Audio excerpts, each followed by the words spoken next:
کر سکتا. تو یہ اتنا بڑا تضاد ہے. اور پھر ناظرین قاضی فیصل صاحب نے کہا, سوال پوچھا سامنے کھڑے وکلا سے کہ اچھا کردار کیا ہوتا ہے.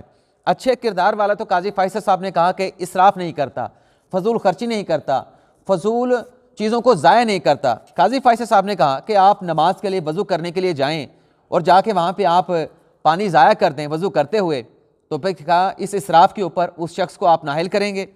قاضی فیصل صاحب نے پھر یہ بھی کہا کہ جو صادق اور امین کا لفظ ہے, کوئی بھی مسلمان نبی پاک کے علاوہ اسے کسی شخص کے لیے استعمال نہیں کر سکتا. 62-63 اگر آج موجود ہے اور ہمارے بانی پاکستان قائد اعظم محمد علی جناح اگر موجود ہوتے تو وہ بھی ڈسکوالیفائی کر جاتے. اب چلیں اس کے اوپر بہت سارے دوستوں کو, سننے والوں کو اعتراض ہوگا. اب جو کھوسا صاحب ہیں, سابق چیف جسٹس کھوسا صاحب, انہوں نے خود ایک مرتبہ آرٹیکل لکھا تھا کہ جو آرٹیکل 62-63 میں کنڈیشن لگا دی گئی ہیں اس پہ تو فرشتے پورے اتر سکتے ہیں, اس پہ تو پیغمبر پورے اتر سکتے ہیں.